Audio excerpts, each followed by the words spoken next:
It's a crisp autumn evening in a quiet suburban neighborhood. The kind where every house looks like it jumped out of a magazine. Perfect lawns, white picket fences, and families that seem too good to be true. That's where our story begins, with Elena Thompson, a woman who thought she had it all.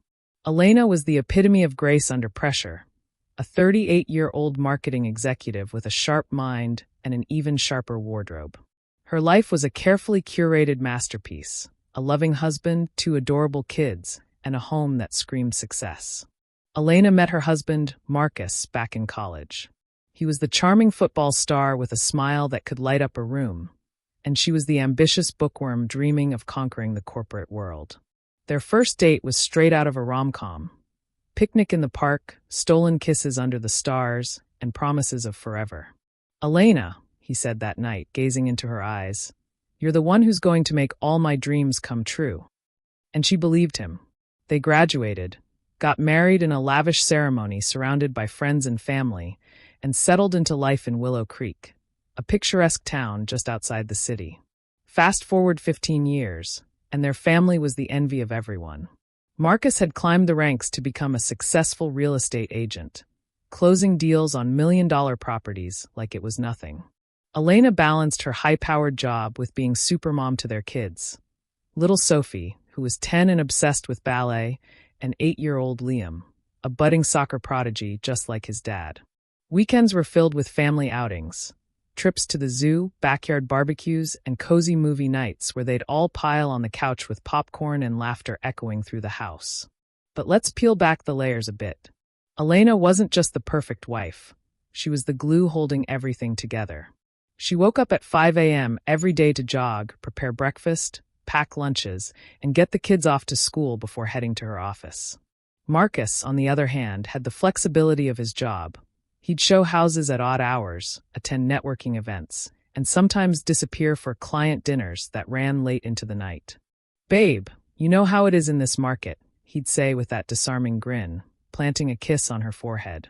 "Gotta hustle to keep us in this lifestyle." Elena trusted him implicitly. Why wouldn't she? He'd never given her a reason not to. Their marriage wasn't without its bumps, arguments over money, stress from work, the usual stuff, but they always came back stronger. Or so she thought. She poured her heart into their home, decorating it with photos of their adventures. The honeymoon in Hawaii, Sophie's first dance recital, Liam's birthday parties. The walls were lined with memories, each one a testament to the life they'd built. Friends often commented on how lucky they were. At dinner parties, Elena's best friend, Carla, would pull her aside and whisper, "Girl, how do you do it? Marcus is such a catch, and you two just work." Elena would laugh it off, but deep down, she felt a swell of pride. "It's all about communication and love," she'd reply, clinking glasses. Little did she know, those words would come back to haunt her. Now, let's talk about the kids, because they're the heart of this story. Sophie was Elena's mini-me, fierce, determined, with a ponytail that bounced as she practiced her pirouettes in the living room. "Mommy, watch this," she'd shout, spinning until she was dizzy, and Elena would applaud every time, her eyes shining with love. Liam, the energetic fireball, idolized his dad.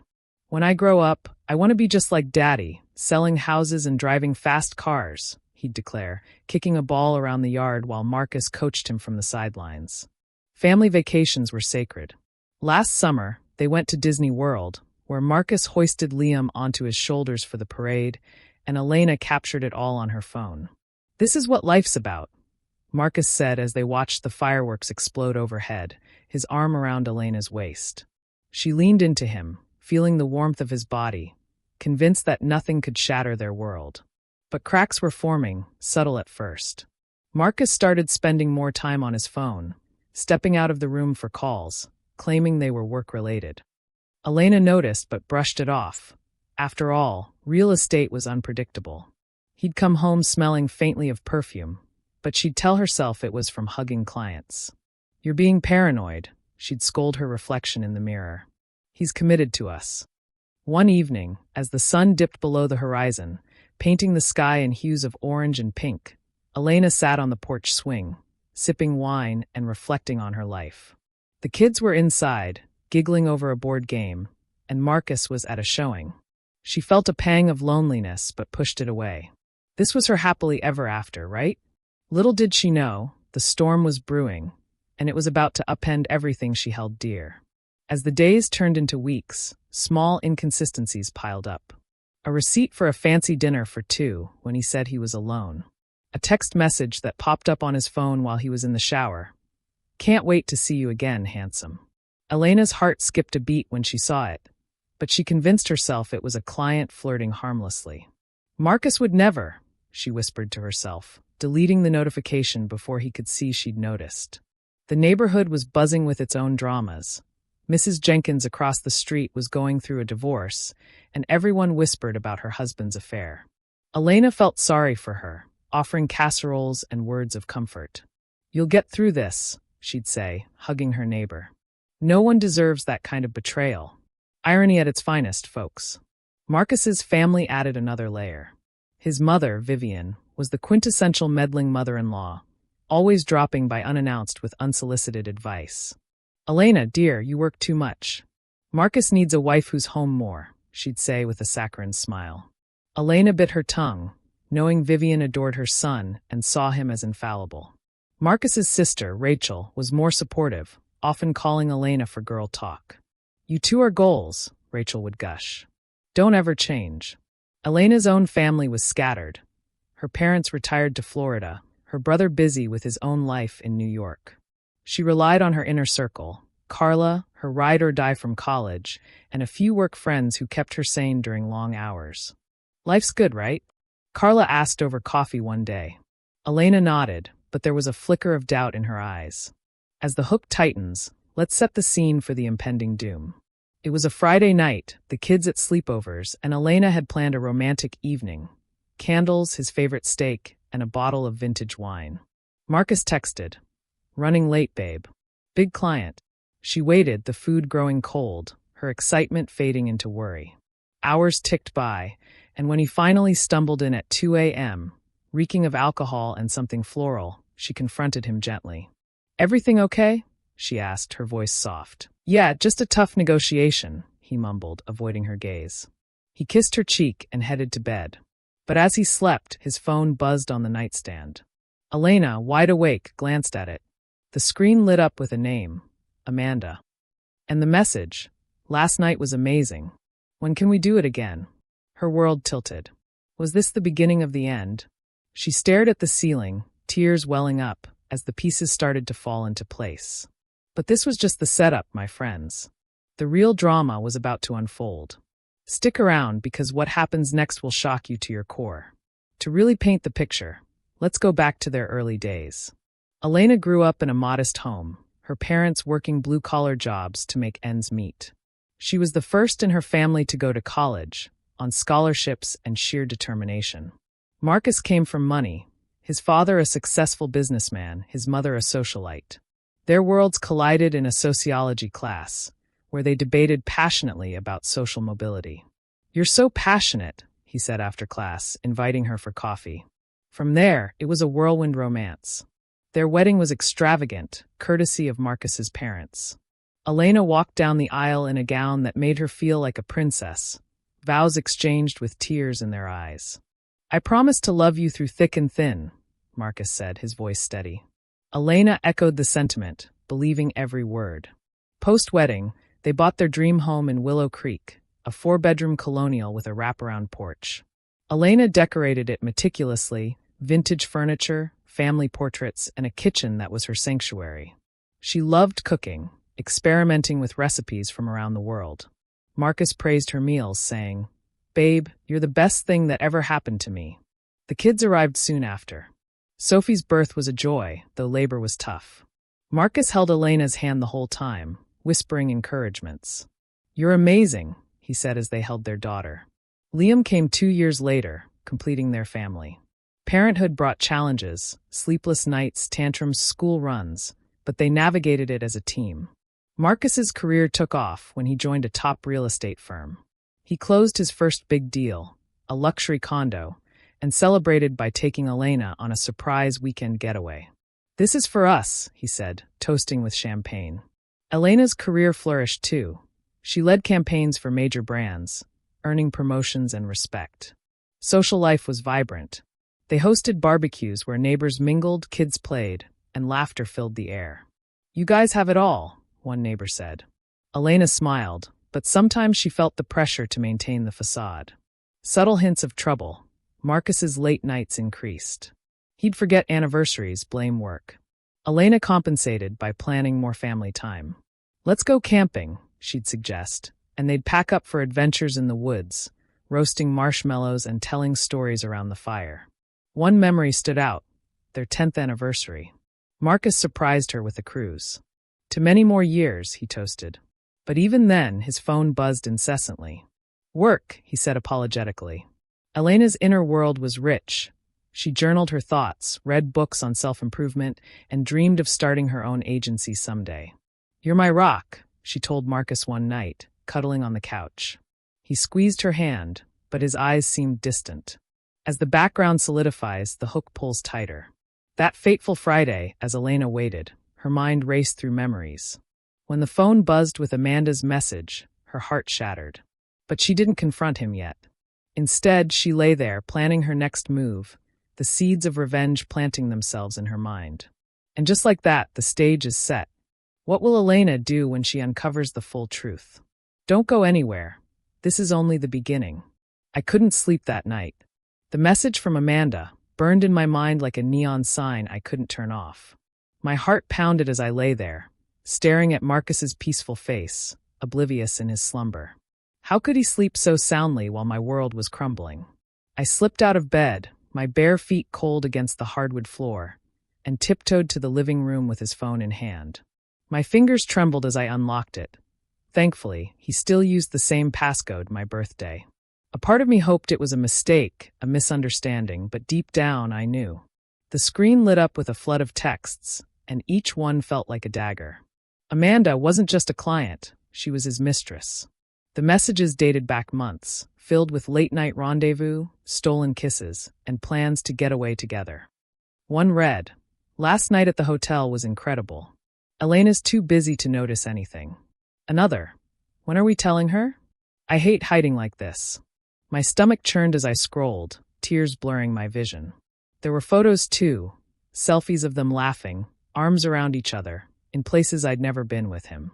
A cozy cabin in the mountains, a fancy restaurant I couldn't afford on my salary alone. My breath hitched as I saw a message from last week. "She's planning a romantic dinner tonight. Perfect cover for us." I dropped the phone, my hands shaking uncontrollably. The audacity. I'd spent hours prepping that dinner, dreaming of reconnecting, while he used it as an alibi to be with her. Rage mixed with heartbreak, a toxic cocktail that made me want to scream. But I didn't. Instead, I sat there, clutching a throw pillow, letting the tears fall silently. How'd I miss this? The late nights, the perfume, the excuses, they all made sense now. The next morning, I played it cool. Marcus stumbled into the kitchen, rubbing his eyes, and flashed that grin I once adored. "Morning, babe. Sorry about last night, big deal closed. You okay?" His voice was casual, like nothing was wrong. I forced a smile, my heart breaking with every word. "Yeah, just tired," I lied, handing him his coffee. Inside, I was plotting. I needed proof, something undeniable, before I confronted him. That afternoon, I called in sick at work, something I never do, and decided to follow him. Sophie and Liam were at school, so I had the day to myself. I dressed in a hoodie and sunglasses, feeling like a detective in one of those crime shows. Marcus left around noon, saying he had a showing in the city. I tailed him in my car, heart racing as he drove past the office he claimed to be visiting. Instead, he pulled into a quaint bed and breakfast on the outskirts of town, a place we'd talked about staying at for our anniversary, but never did. I parked a block away, my pulse thundering in my ears. Through the window, I saw him, hand in hand with a woman I recognized from his firm's website. Amanda. She was younger, maybe mid-30s, with sleek blonde hair and a laugh that carried across the lawn. They disappeared inside, and I sat there, frozen, watching the minutes tick by. An hour later, they emerged, lips locked, oblivious to the world. I snapped photos with my phone, each click a nail in the coffin of our marriage. But it got worse. As I zoomed in on one picture, I noticed something glinting on her finger, a ring. My ring. The custom emerald band I'd worn since our engagement, the one Marcus said he'd replace if I ever lost it. He must have given it to her. The betrayal hit like a freight train, and I nearly vomited right there in my car. How could he? That ring symbolized our vows, our family, everything I'd sacrificed for him. I drove home in a daze, the photos burning a hole in my pocket. When I got there, I locked myself in the bedroom and sobbed into my pillow. Memories flooded back, every I love you, every family moment now tainted. I thought about Sophie and Liam, how this would shatter them. But then anger took over. I wasn't going to let him destroy us without a fight. The next day, I decided to dig deeper. I checked our joint bank account online and found withdrawals I couldn't explain. Thousands gone to jewelry stores, hotels, and restaurants. There was a pattern. Every time he claimed a business trip, money vanished. I printed the statements, my hands shaking as I highlighted the dates. One trip to Vegas coincided with a text from Amanda. Best weekend ever. Can't wait for the next one. My blood boiled. That evening, I couldn't hold it in anymore. The kids were at Carla's for a play date, and Marcus was in the shower. I stormed in, phone in hand, and threw the evidence at him. Explain this.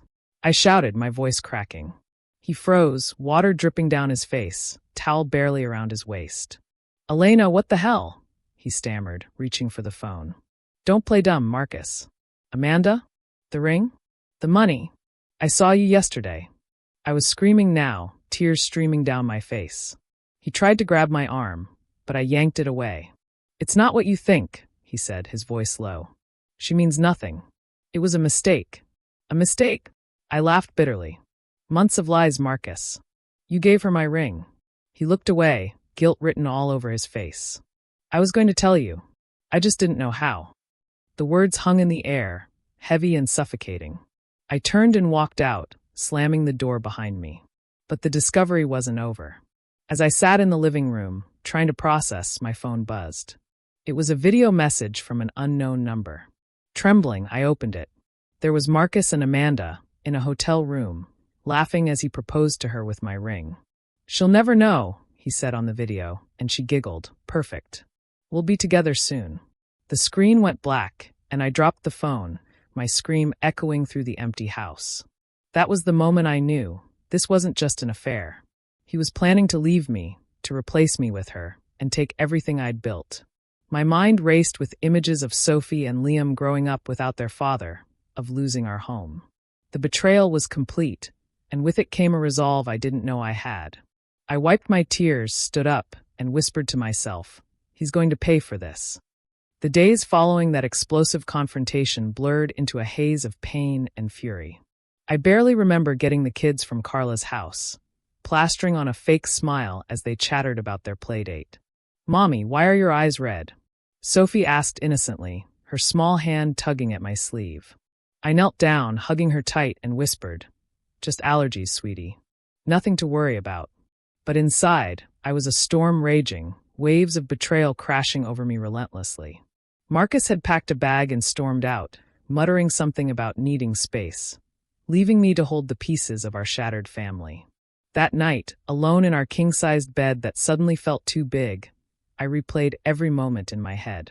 The laughter we'd shared, the promises we'd made, all lies? I tossed and turned, tears soaking the pillow, my mind a whirlwind of what-ifs. What if I'd noticed sooner? What if I'd been more attentive? Self-doubt crept in like a thief in the night, whispering that I wasn't enough, that I'd driven him away with my career ambitions. You're always at work, his voice echoed from past arguments. But no, I shook my head violently. This was on him. He chose to cheat, to lie, to plan a new life with Amanda while I raised our kids and built our home. The emotional turmoil hit hardest in the quiet moments. Dropping the kids at school, I'd see other parents holding hands, and jealousy would stab at me. At work, I zoned out during meetings, my boss pulling me aside. Elena, you seem distracted.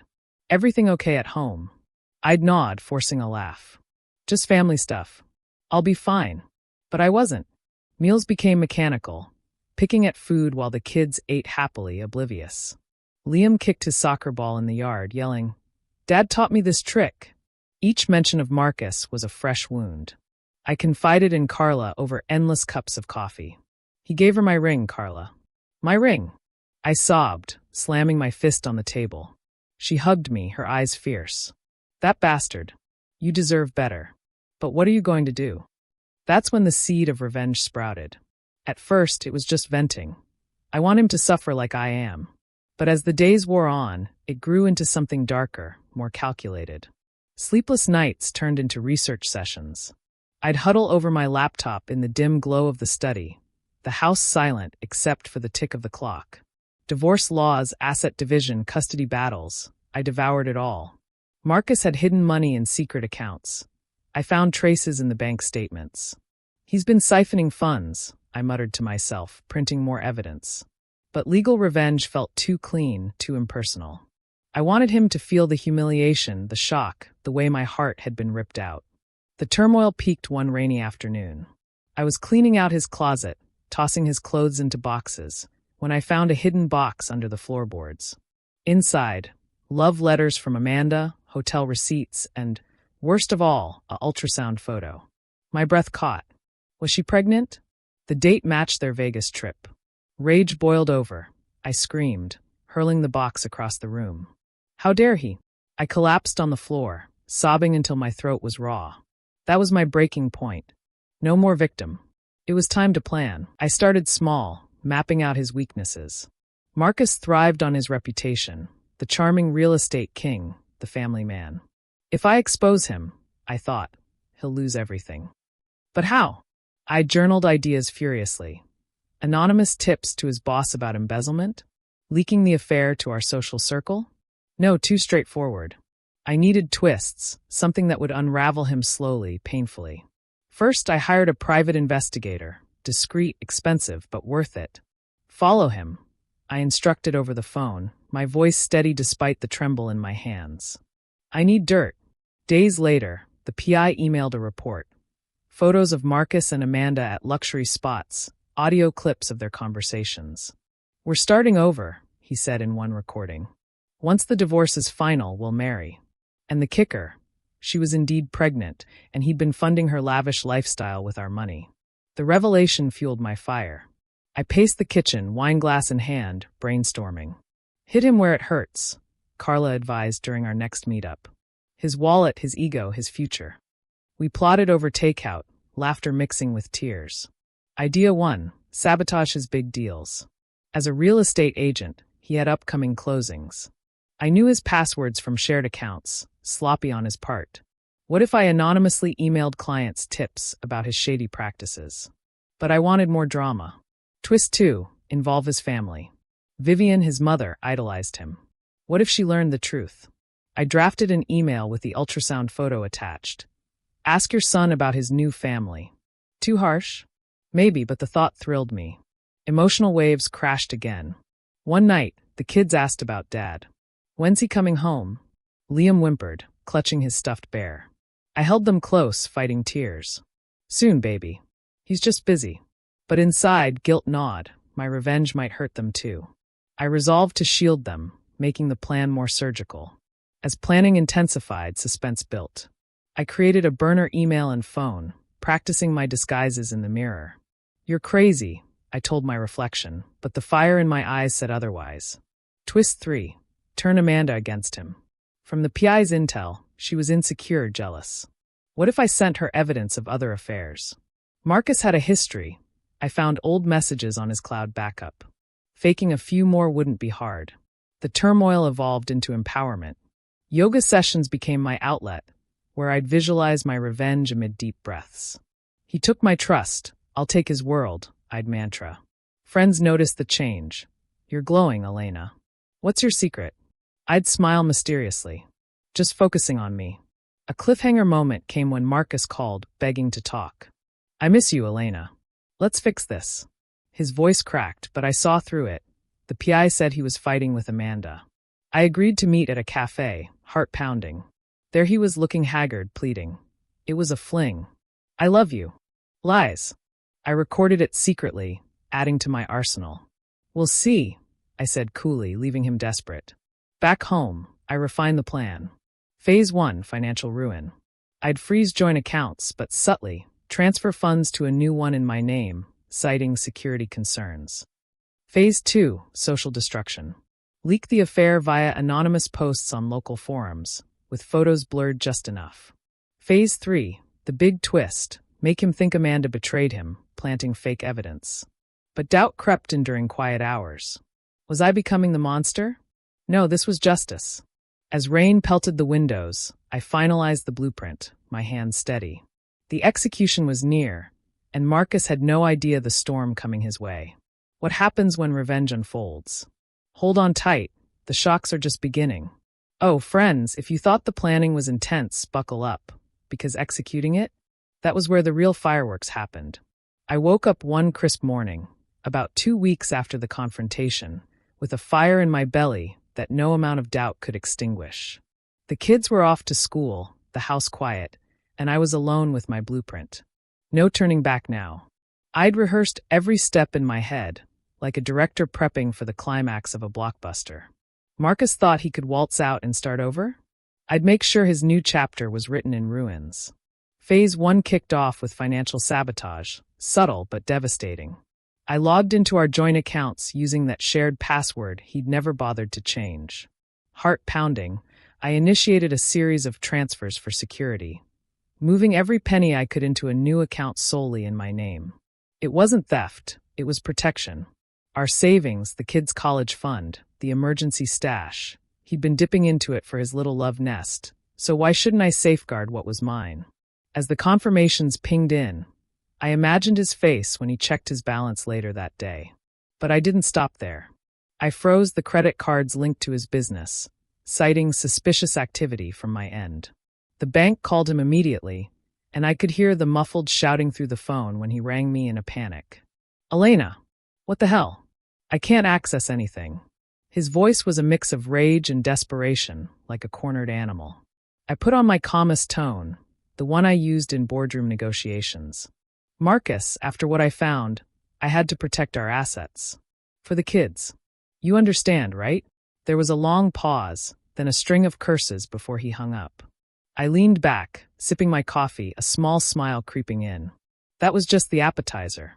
But the real shock came when I hit his professional life. Marcus's big closing was that afternoon. A multi-million-dollar estate sale that could have made him partner at the firm. I knew the clients, a wealthy elderly couple from out of town, because he'd bragged about them over dinner weeks ago. Using my burner phone, I called the wife anonymously, my voice disguised with a slight accent. Mrs. Hargrove? You should know your agent's been using your deposit for personal affairs. I have proof.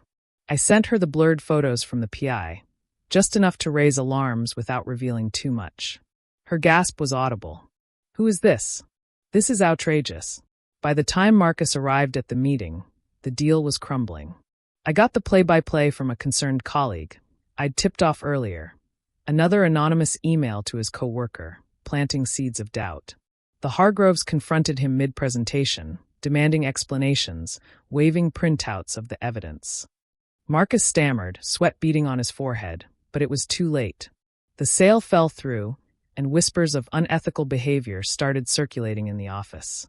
He called me that night, slurring his words, clearly after a few drinks. You did this, didn't you? You're ruining me. I feigned innocence. Me? Marcus, karma's a bitch, isn't it? Click. That felt good, but it was only round one. Twist number 1. I decided to amp up the personal humiliation. Remember Amanda? The ultrasound photo had lit a fuse in me. If she was carrying his child, she'd soon realize what a snake he was. I crafted fake emails from a former fling, complete with forged screenshots of Marcus sweet-talking other women. Using his old cloud backups, I mimicked his style perfectly, charming lies, empty promises. I sent them from a dummy account to her email, which I dug up from his phone records. He told me the same things, the email read. He's not leaving his wife. Run while you can. Attached, doctored chats showing him mocking her behind her back. Amanda's response was swift and brutal. I monitored it all through a tracking link I'd embedded, subtle tech from an online tutorial. She confronted him at his apartment. Yeah, I'd found out about that love nest too. And it escalated into a screaming match that the neighbors recorded on their Ring camera. The video leaked online by morning, courtesy of another anonymous post on a local gossip forum. Real estate hotshots baby mama drama, caught on cam. Marcus's face, red and yelling, went viral in Willow Creek. Comments poured in. That's the guy who sold me my house? Dodgy.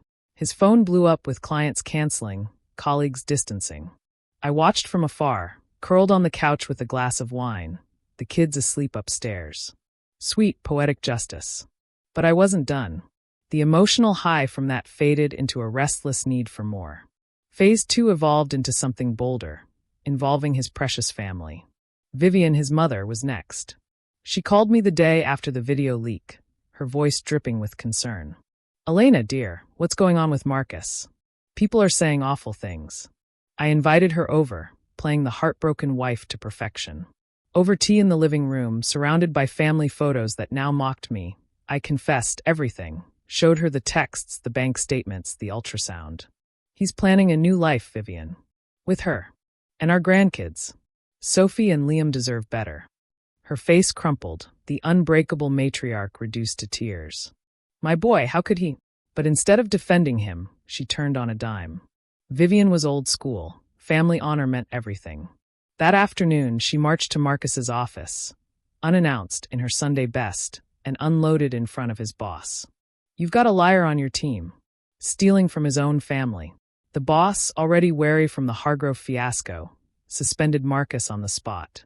Vivian texted me later, handled it. He needs to learn. I replied with a simple thank you. But inside, I was dancing. Marcus called her, begging, but she shut him down. Fix your mess, or you're dead to me. The rejection from his biggest cheerleader? That cut deeper than any lost deal. Suspense built as Marcus spiraled. He showed up at the house one evening, disheveled, eyes bloodshot. Elena, please. I lost my job today. Amanda left me.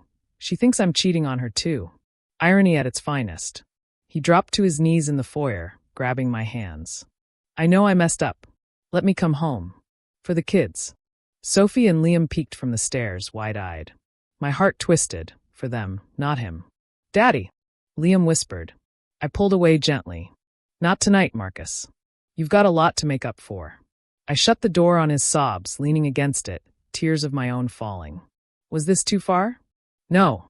He deserved the mirror held up to his pain. Twist 2 hit like a thunderclap, the social media storm. I'd been building an anonymous Instagram account, Willow Creek Whispers, posting cryptic teasers about a family man's double life. Followers grew, neighbors, old friends, even Amanda's circle. The climax? A live video reveal, blurred faces and all, narrating the affair with voice-altered audio clips. He promised forever, but chose lies. I voiced over, my words dripping with raw emotion. It exploded, 10,000 views in hours. Marcus's sister Rachel called me in hysterics. Elena, is this true?